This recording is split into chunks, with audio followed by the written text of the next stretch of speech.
Yay! So I believe in a world where all people practice and express their creativity, which inspires innovation and builds community. So let's breathe that in, because I hear what you're thinking. I'm not creative.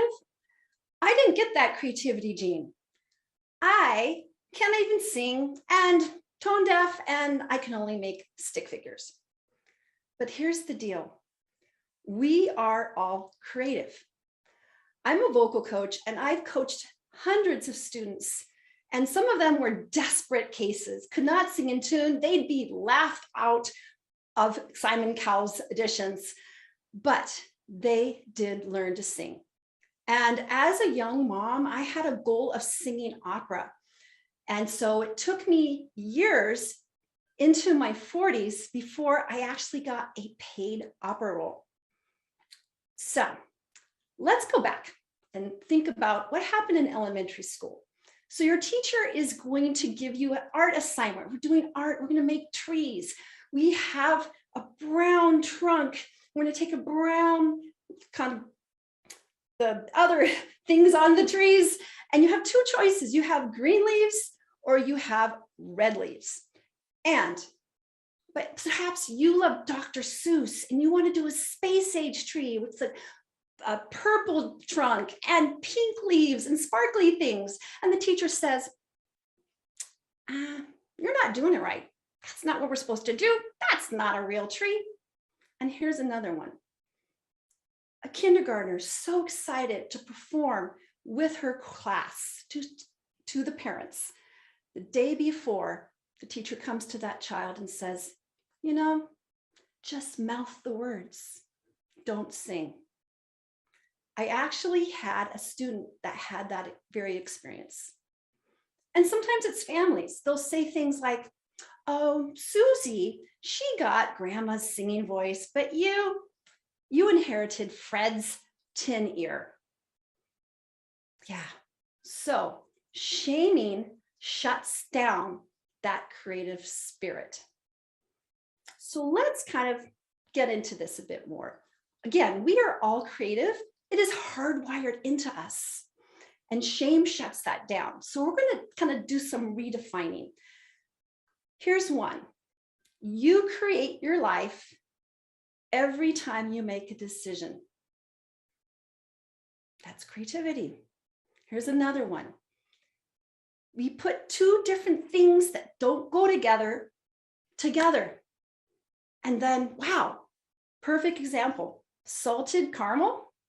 Now that's a big thing. And I also want to let you know, if you experience that shame from that teacher, it wasn't that you weren't a good creative person. They were a bad teacher because the teacher did not how to teach the skill set to be creative. All right, so we can go through that. So how can we get through this process? Because it's all hardwired into us. So consider this. You're not creative, you are creative. So let's go into the 5 things that we can talk about. 3 things. Okay, so the 3 things. First thing I want you to keep in mind, I want you to start raining down all those things that you dreamed about, that you could play guitar. First one, allow that to come into you. Allow yourself to go back to when you were a child and what you wanted to do. Teach guitar, play guitar, cake decorate, paint, write a novel. You can still do that. It's never too late to take on a creative project and practice. 2, we have to keep in mind that creativity is not really about talent. That's a huge myth that's been all over the media. Creativity is about building skill set. All musicians, even professional artists that have been working for years, practice. That's why I like to talk about creative practice. We're always practicing. We're always gaining a skill set. And when you get that skill set, I also teach piano and I have students that get the crosshand arpeggios. It's so satisfying. And when you get those skills, it builds to another skill. And it also gives you endorphins and feel-good hormones that keep you going. It's all about the skill set.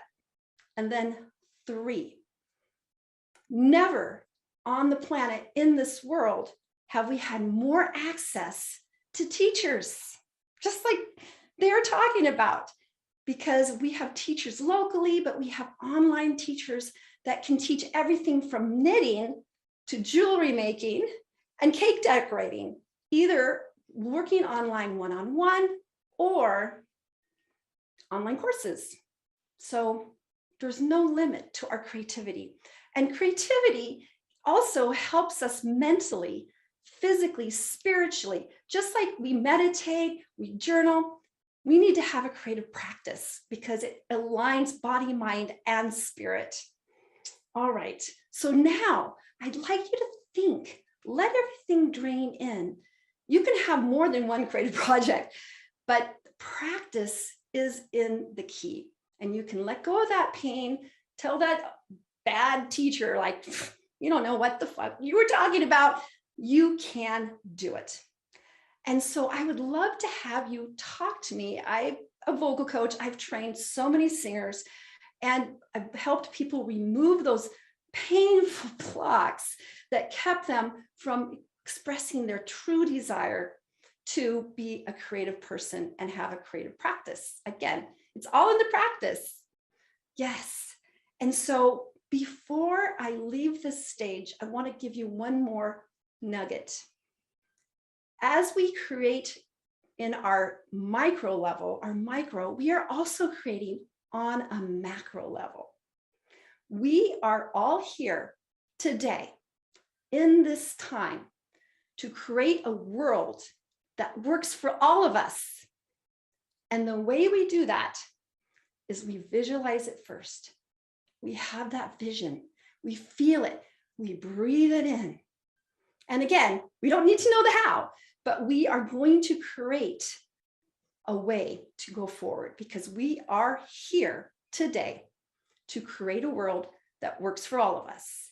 And the way we're going to do it, we're going to visualize it, put it the next step, because we are all here to create a better and more equitable world.